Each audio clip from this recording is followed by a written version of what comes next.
Okay, I'd like to go ahead and call this meeting to order. Please rise for the Pledge of Allegiance.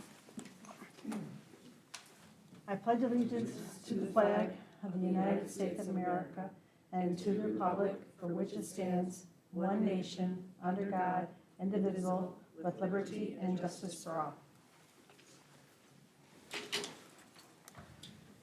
Okay, roll call, please. Kane. Here. Poyer. Here. Finnegan. Stout. Here. Taylor. Here. Knopf. Here. Olson. Here. Okay, Mrs. Finnegan is sick this evening, and therefore I would need to entertain a motion for a secretary pro temp. Would somebody like to make that motion? We need to name somebody. Would you like to be the secretary pro temp? Okay. And so Or well, at least I'm already getting set up here. Lisa, you can do it. Okay, don't so you care. make a motion to nominate Lisa. I We make have a never had motion do to this nominate before. Lisa. Second. Okay. Roll call, please. Stout. Yes. Taylor. Yes. Knopf. Yes. Olson. Yes. Poyer. Yes. Kane. Yes, motion's approved. You know, I guess we need to tell Amy or whoever's secretary to be absent more often so we can get into this practice of the secretary pro temp thing. Yeah. We haven't had to do that ever before. Not with the current board. Okay, so at this time, it is the practice of the Board of Education to provide a place on the agenda for and welcome comments and suggestions from the public. Do we have any cards this evening? Good evening. At this time, we do not have any comments. Okay, thank you. Next, move on to discussion, item 5, which is discussion items requiring no action. These items will be considered as part of the consent agenda for the April 24th, 2023 meeting unless otherwise decided by the board. And we have the list of bills from March 2023. Attached is a summary list of bills including payroll and vendor transactions for the month of March 2023. Okay. Are there any questions? Okay. Seeing none, then we'll move along to the separate action items. The first one is 6A, purchase of combination locks for 2023-2024.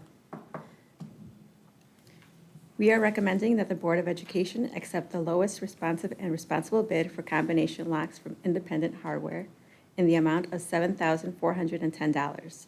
This represents the purchase of 1,300 combination locks for the hallway and physical education lockers at both Addison Trail and Willowbrook for the upcoming school year. The locks are sold to the students and are required for each locker. Compared to the bid last year, there was a slight increase of about 62 cents per unit, and we received 5 bids from vendors as noted in the attached bid summary. I entertain a motion. I move the Board of Education accept the lowest responsive and responsible bid submitted by Independent Hardware, Inc. in the amount of $7,410 for the purchase of combination locks. Okay. Any questions or comments? Always amazes me how many locks get lost each year, but I think half of them are in my house. So. Roll call, please. Stout. Yes. Taylor. Yes. Knopf. Yes. Olson. Yes. Poyer. Yes. Kane. Yes, motion's approved. Next, we'll move on to the spring 2023 disposal list. In accordance with established practice, it is recommended the administration be authorized to dispose of, in the best interest of the school district, the items on the attached lists which are no longer serviceable nor needed. For background knowledge, the items are first offered for intra-district transfer. So if our departments want to use certain items that are on the list, they go there first. After that, they are offered to other taxing bodies and employees via sealed bid process. Anything deemed with a value of $500 or more will be advertised for sale to the public. Obsolete or broken technology will be disposed of through a source that provides certification of environmentally legal disposal.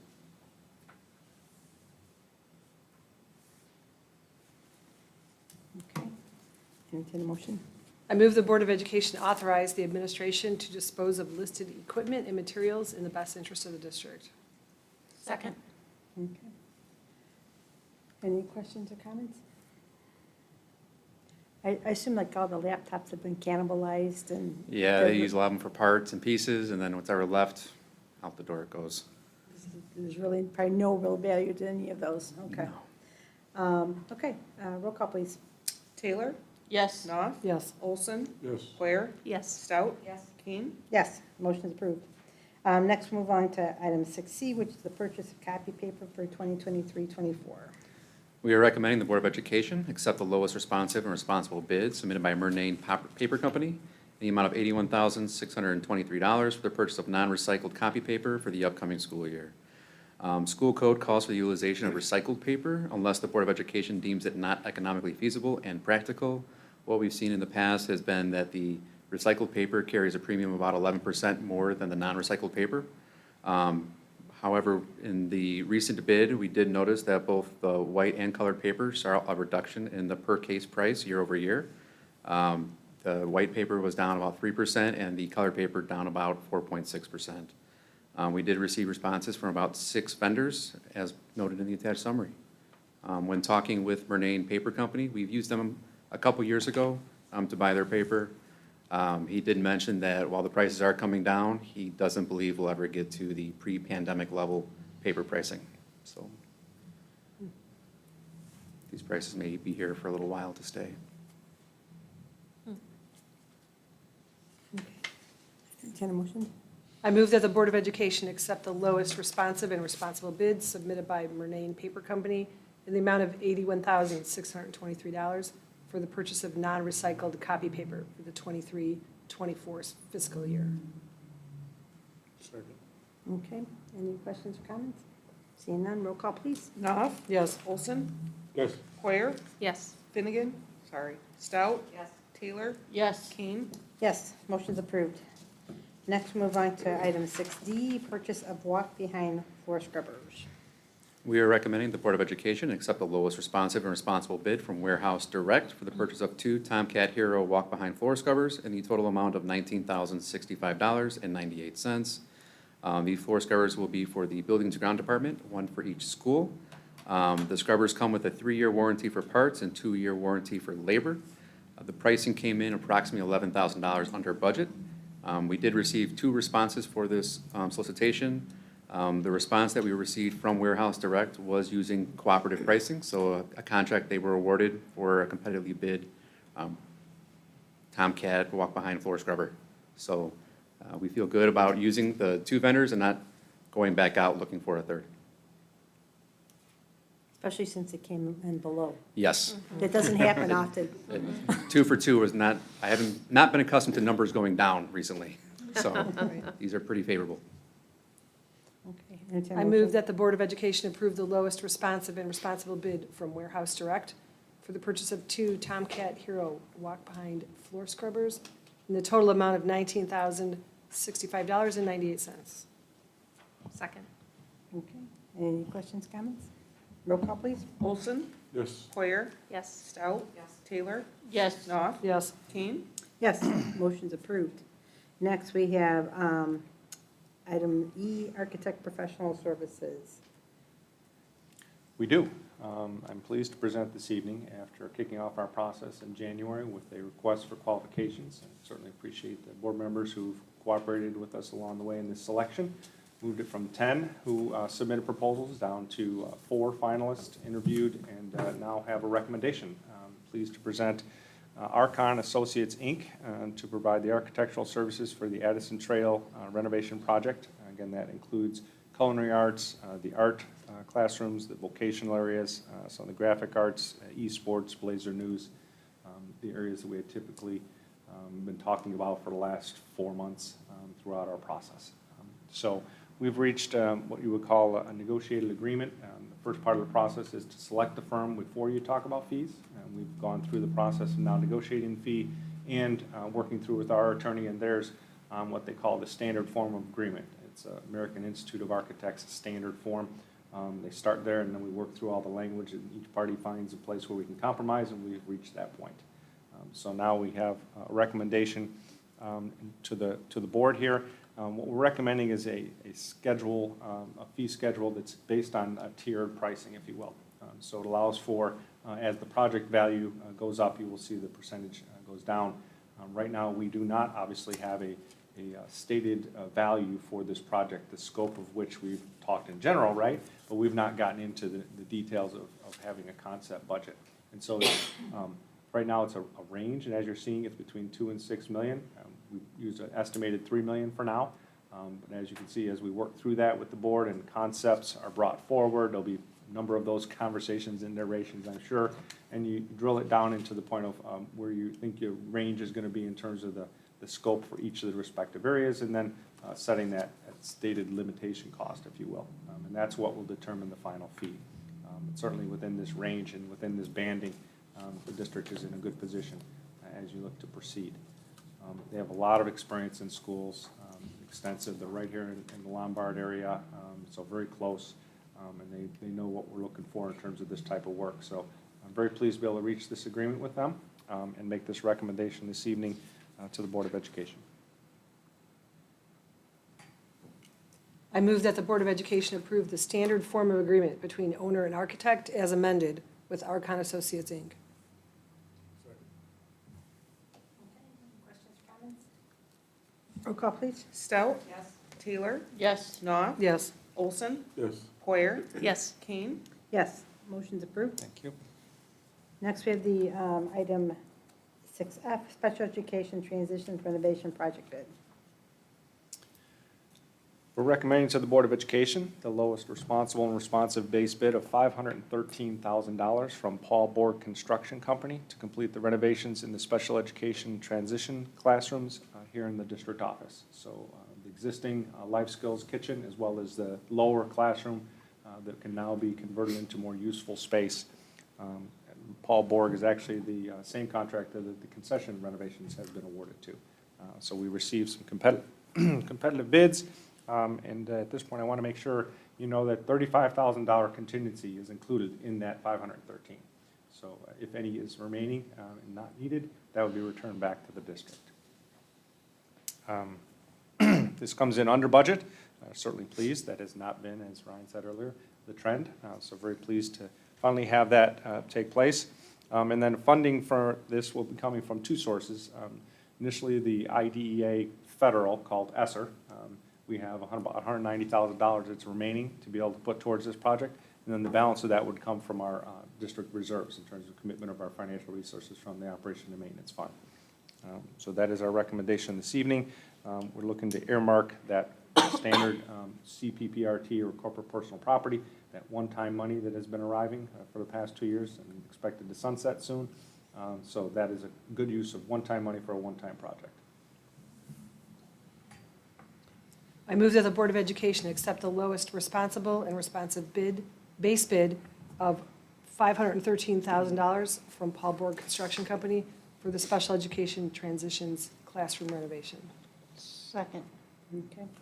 Any questions or comments? Okay. Roll call, please. Poyer? Yes. Stout? Yes. Taylor? Yes. Knopf? Yes. Olson? Yes. Kane? Yes, motion's approved. Next, we have item 6G, which is the list of vendor payments from May 9th to April 5th, 2023. I move that the Board of Education approve the list of payments to vendors for the period of March 9th through April 5th, 2023, in the total amount of $1,654,701.28. Second. Okay, any questions or comments? Roll call, please. Stout? Yes. Taylor? Yes. Knopf? Yes. Olson? Yes. Poyer? Yes. Kane? Yes, motion's approved. Next, we have the personnel report. I move that the Board of Education approve the personnel report. Second. Okay, any questions or comments? Roll call, please. Taylor? Yes. Knopf? Yes. Olson? Yes. Poyer? Yes. Stout? Yes. Kane? Yes, motion's approved. Next, we have item 6I, which is fundraisers exceeding $1,000. Hang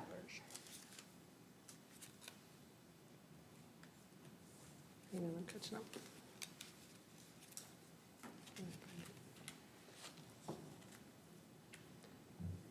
I move that the Board of Education approve the fundraisers as presented. Okay, any questions or comments? Roll call, please. Knopf? Yes. Olson? Yes. Poyer? Yes. Stout? Yes. Taylor? Yes. Kane? Yes, motion's approved. Next, move on to information discussion items. First, we have the freedom information requests that are listed. Next, we have the tenure recognition. Did you want to say anything with regards to that? It is recommended that the board recognize and congratulate the following 4 teachers that will be moving to tenure status beginning the 23-24 school year. These staff members have developed and grown in the areas of curricular design and development, implementation of strategic teaching strategies, and have really demonstrated outstanding classroom management. So we're excited to recognize these 4 staff members: Ashley Anderson from the English Department at Addison Trail, Shannon Garcia, the Science Department at Addison Trail, Zachary Joyner, the Science Department at Willowbrook, and Delilah Ramirez, Special Education at Willowbrook. Congratulations to those staff members, and I'm sure the buildings will recognize them later in the school year. Thank you. And next, we have item 7D, which is medical and dental insurance program renewal for 2023-24. Thank you. We recently received our updated premium rates for medical and dental insurance through the Educational Benefit Co-op, or EBC, for the 23-24 school year. What we're seeing is that the marketplace is still responding, if you will, to the pandemic disruption, and it's continued to catch up with procedures and claims in the pool. At this point, our renewal for next year, the PPO medical plan will be going up 9.4%. The HMO medical will be increasing 5.5%. For the dental PPO plan, we will see an increase of 4.7%. And the HMO dental will be remaining the same or flat. For a little context, there are 122 Illinois school districts within the EBC or the co-op. The way that the EBC goes about determining their rates or the premiums each year is they look at the entire membership and the claims that each school took on, and they kind of build a bell curve. Depending on where your school fell on that bell curve, either before, less activity or more, you would see a rate depending on your activity, your claims. So what we saw as a collective on the attached charts and exhibits is for the medical HMO, the co-op is seeing a 7.5% increase. They have a loss ratio of 102.3%, meaning that for every dollar you put in, they're getting out $1.02 and some change. Where we came in for our HMO is we had a 5.5 increase because our loss ratio was only 90%. So we were underneath that bell curve.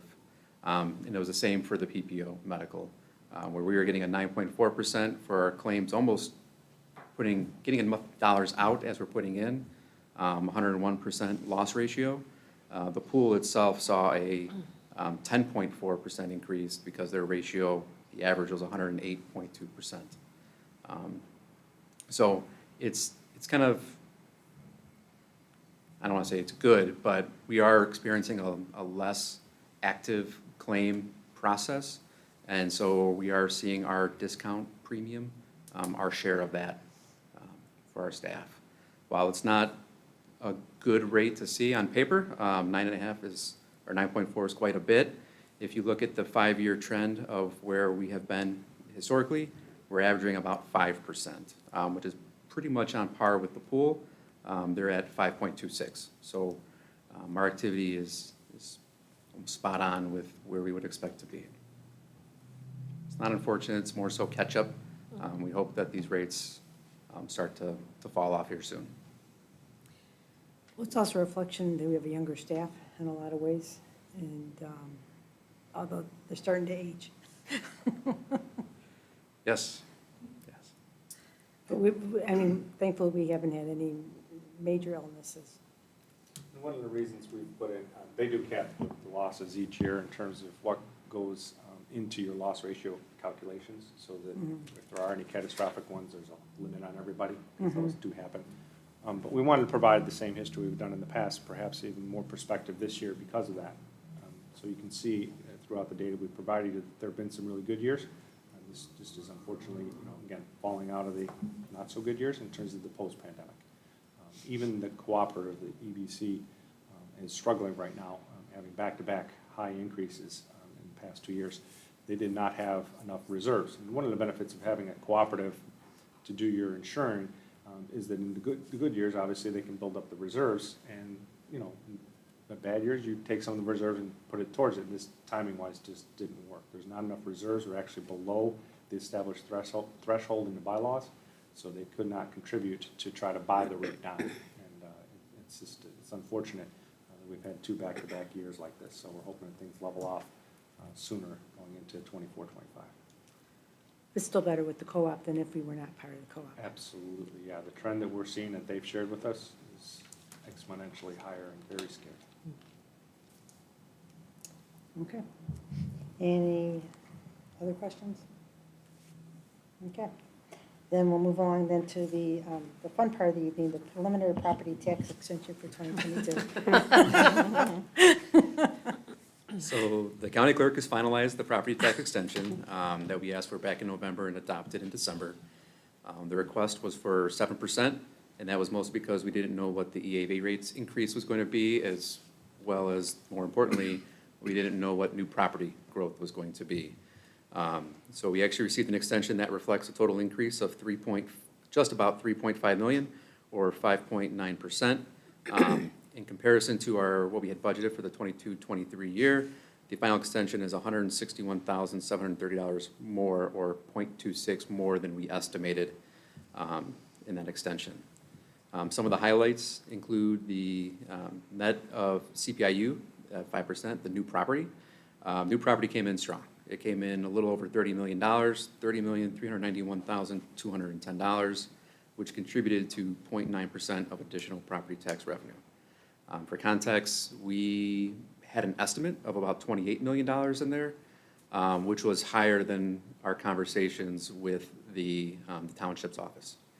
So we threw a $28 million in there, and we're glad we did, because it came in above and beyond that.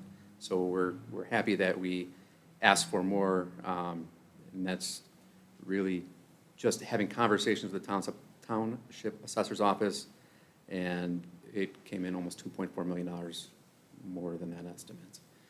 Some of the other highlights, this is the second year of the additional aggregate refund. And this is the 3 refunds that typically have seen are the PTAB, which is the taxpayers appealing to beyond the Board of Review. And if those taxpayers are successful, that money was generally gone forever, and we weren't able to capture it. And then there's also the certificate of error from the clerk's office, and then the circuit court settlements. With all of those combined, we're going to see a $252,000 and change will be added to our extension above what we levied. Adding in the debt service extension of just under $11 million. This is auto sent by the clerk, so it's not part of our tax bill, but the clerk will send this out. One thing to note on this one is that this $10.9 million includes referendum bonds as the largest debt. And those will be paid off with the levy 2026, so about 4 years away from having those roll off the tax rolls, which will be great. In addition, the total district property value base, or the EAV, continues to reflect the strong real estate market with an increase of 4.26, up from the prior year of just under 3%. We estimated an increase of 4.8% based upon the trend, so that $3.6 billion EAV represents the 8th consecutive annual increase since the year 2008. And as such, we have fully recovered the 35% cumulative EAV decline that we experienced from 2008 through 2015, so we're fully made whole. The increased property values were distributed across 3 townships. Bloomingdale saw 6.1%, Addison saw 5.2%, and York saw 3.6%. One of the things you'll notice is most of the EAV is from the York Township. A lot of that deals with the York Town Mall. Going into it, we have the property tax bills will be going out in May with the first installment in June. Think I'm missing that? Capture? Yeah, slight uptick in our tax rate. So, get the benefit of the new property. So our tax rate itself actually went up, hasn't done that in a while, by a little 1.5 pennies, so 1.5. So obviously it just depends on the individuals in terms of their properties, whether it's residential, commercial, industrial, as to how much they would pay of that increased $3.5 million for the next tax cycle. Well, you did good in estimating how much to ask for, and be able to capture all that new construction, because it would have been sad to lose out on all of that. We haven't seen 30 million in a long time. Yeah, So yeah. Well, we have quite a few projects going on between York and then Oak Brook, yeah, so, there's a lot going on in York Township, so. okay. Any other questions, comments? Okay. Move along then to the new textbook requests. Good evening. On behalf of Ms. Sagales, I'm going to just share a little bit about the new textbook request that you see here for information tonight. One of the, maybe the only, negative to offering more AP classes and dual credit classes is that the textbook requests, the textbook costs are higher because they're college textbooks typically. So just to take a moment to share the things that we've done and continue to do over the years to control the costs. In addition, to going to now a flat textbook fee for families. In the past, families would be buying each individual book, for each course. And so, as you can imagine, that was a high price tag for many. So we've gone now to one cost across the district to be able to control that a bit. So that will continue into next year. In addition, we always publish the textbook lists for families. That had been a request that came, I think, through our CACs some years back, to publish those for families. If they're able to find the, books somewhere else, they certainly can do that. However, once we went to the flat fee, that has probably taken away most of that, most of that need. But those lists are published under services on both schools' websites, just in case families would like to see what those materials are and review those. And in addition to that, we will continue to use federal grants to purchase as many supplemental materials as we can. In some cases, we have classroom sets of materials that students can access. These are not necessarily individual textbooks, for each course, but supplemental novels and materials that students need to access. We really try to purchase virtually almost all of those through federal grants. So we'll continue that practice as well.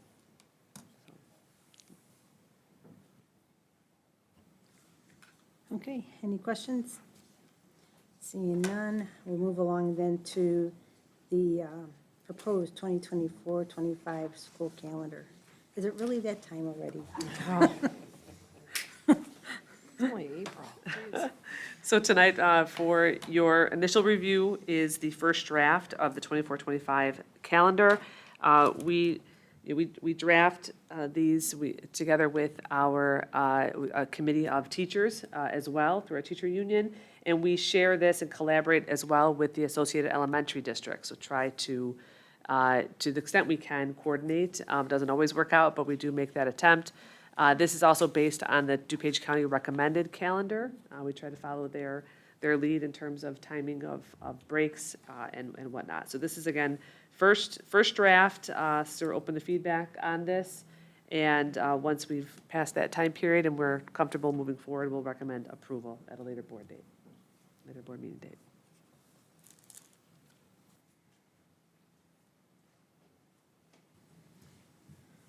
Okay, any questions? Then we'll move along to school recognitions. And Danny's got that for us. Good evening. Just wanted to share some highlights on behalf of Addison Trail and Willowbrook. So I'll go ahead and start with Addison Trail on behalf of Principal Jack Andrews and his staff. They shared some information about past events, upcoming events, and athletic successes. So starting with the past events, they shared that the Blazers had a full week of activities this past week, starting with celebrating AT's Best on Monday, where nearly 20 students were recognized by staff members for their contributions to Addison Trail and their individual classrooms. Also on April 3rd, State Representative Norma Hernandez spoke to members of the administration about state efforts to support our students and partnership opportunities. On April 4th, members of the school's Muslim Student Association asked staff members to participate in a fast-a-thon to educate staff members about Ramadan, and they then enjoyed a fast-breaking meal at the end of the day. Multilingual Week took place this past week with different activities for the students, including Move for Multilingualism, which took place on Monday, and that involved staff and students walking in the field house in support of multilingualism, where they enjoyed good music and great conversation. On Tuesday, students enjoyed chit-chatting in multiple languages with Café con Chisme during ATR. On Wednesday, they enjoyed watching international films in the Black Box Studio Theater during lunch periods, and they ended the week with a group of EL students attending a student EL summit along with Fenton and York High School students. The conference was designed specifically for students in English language programs, and 25 Addison Trail students participated. Some upcoming events include the spring play, which will take place at the end of this week, and the school will be performing Too Much Light Makes the Baby Go Blind. Performances will take place at 7 p.m. on Thursday and Friday, and 2 and 7 p.m. on Saturday, and the show will be in the Black Box Studio Theater. The format of the show offers a rare spectator experience as the cast will perform 30 plays in 60 minutes. The audience will choose the order of those plays and will interact with the actors on stage while the cast and crew transition from one production to the next. We also are getting ready for all-school testing this Wednesday and Thursday, and on Friday we will host Volley for NAMI, where we will have 2 matches, one for faculty and one for alumni, which will be in the main gym. There will be raffles as well as other activities, and all proceeds will go to the local DuPage chapter of NAMI, which is the National Alliance on Mental Illness. Prom is right around the corner and will take place on April 21st, and the school has sold almost 300 tickets already. In athletics, the softball team won 2 games in a row last week with wins over Larkin and Maine West to improve to 2-2 on the season. The baseball team went 2-1 last week in the season series versus Leiden, and they are now 6-2 on the season. Boys volleyball defeated Proviso East last Tuesday to improve to 2-1 on the season, and they also had an opportunity to go watch Benedictine University play over the weekend. Thank you to Willowbrook for hosting the annual Girls Outdoor Track Invite, in which our Addison Trail athletes participated. And then moving on to Willowbrook, on behalf of Principal Dr. Dan Kraus and his staff, they also shared some past events, upcoming events, and athletic successes.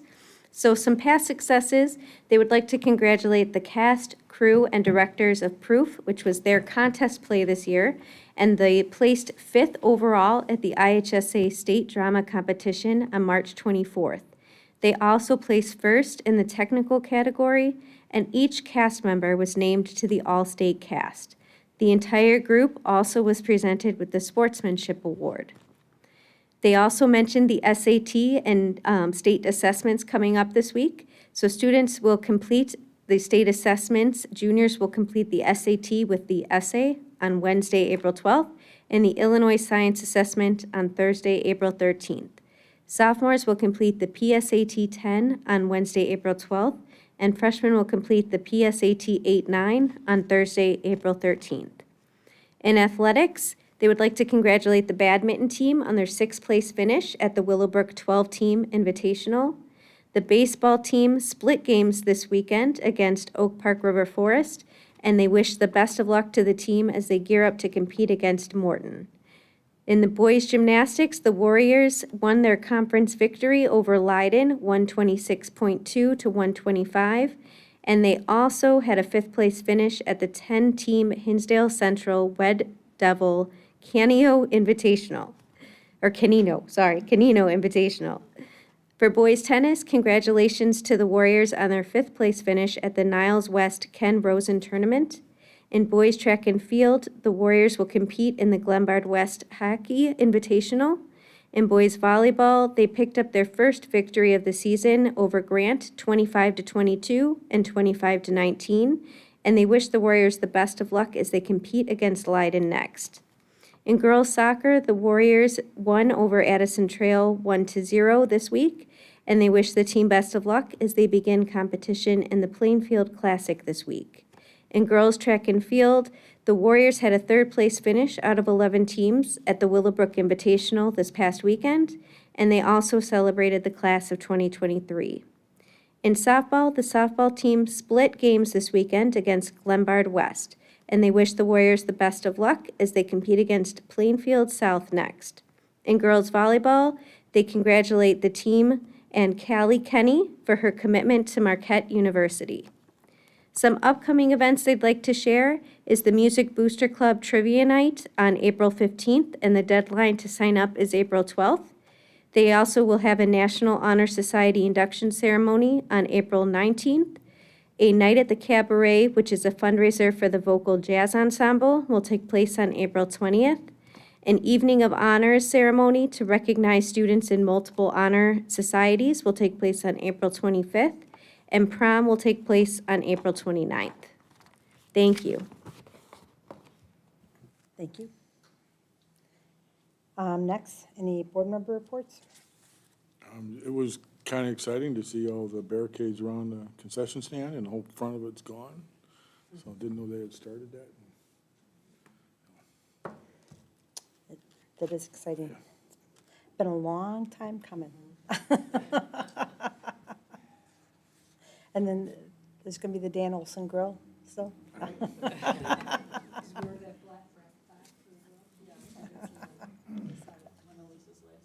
It's my last act. Okay, any other reports? Okay, seeing none, superintendent's report? Just a reminder that next week, on April 18th, we do have the school update meeting. That is the district level meeting for parents on Zoom to give some updates, from both schools as well as the district heading into next year. So the invitation for that is going to go out tomorrow via email, so for parents to watch for that and join us on the 18th. Okay. Next, are there any public comments related to the above agenda items? Good evening. We do not have any comments at this time. Okay, thank you. Then move along to announcements. The next Board of Education meeting will be held on Monday, April 24th, 2023 at 7:30 PM in the district boardroom located at the district administrative offices, 2 Friendship Plaza, Addison, Illinois, 60101. And on April 27th, we will hold the special Board of Education meeting at 6 PM in the district boardroom located at district administrative offices, 2 Friendship Plaza, Addison, Illinois, for closing out the current board, seating the new board members, as well as the election of officers before we head over to the Village of Addison for their, what do they call it? Their induction ceremony or whatever. Inauguration ceremony, yep. At this time, I'd entertain a motion to move into closed session for purpose of A, the appointment, employment, compensation, discipline, performance, or dismissal of specific employees, specific individuals who serve as independent contractors in a park, recreational, or educational setting, or specific volunteers of the public body or legal counsel for the public body, including hearing testimony and a complaint lodged against an employee, a specific individual who serves as an independent contractor in a park, recreational, or educational setting, or a volunteer of the public body, or against legal counsel for the public body to determine its validity. However, a meeting to consider an increase in the compensation to a specific employee of a public body that is subject to the Local Government Wage Increase and Transparency Act may not be closed and shall be open to the public and posted and held in accordance with this act pursuant to 5 Illinois Compiled Statutes 120/2C1. B, collective negotiating matters between the public body and its employees or the representatives or deliberations concerning salary schedules for one or more classes of employees. And C, security procedures, school building safety and security, and the use of personnel and equipment to respond to an actual, a threatened, or reasonably potential danger to the safety of employees, students, staff, the public, or public property pursuant to 5 Illinois Compiled Statutes 120/2C8. Second. Okay. Roll call, please. Stout? Yes. Taylor? Yes. Knopf? Yes. Olson? Yes. Square? Yes. Keen? Yes, motion approved, and we shall move into closed session. Welcome, Gail. So we're reconvened into open session. Roll call, please. Keen? Here. Stout? Here. Square? Here. Taylor? Here. Knopf? Here. Olson? Here. Okay, we are back in open session. There is action that's necessitated by the closed session. I'd entertain a motion. I move that the Board of Education approve the appointment of Mr. Umberto Ayala as athletic director at Addison Trail High School as presented. Any questions, comments? Seeing none, roll call, please. Stout? Yes. Taylor? Yes. Knopf? Yes. Olson? Yes. Poyer? Yes. Kane? Yes, motion's approved. Next, I'd entertain a motion to adjourn. Second. All in favor, say aye. Aye. All opposed, say nay. Ayes have it, meeting's adjourned.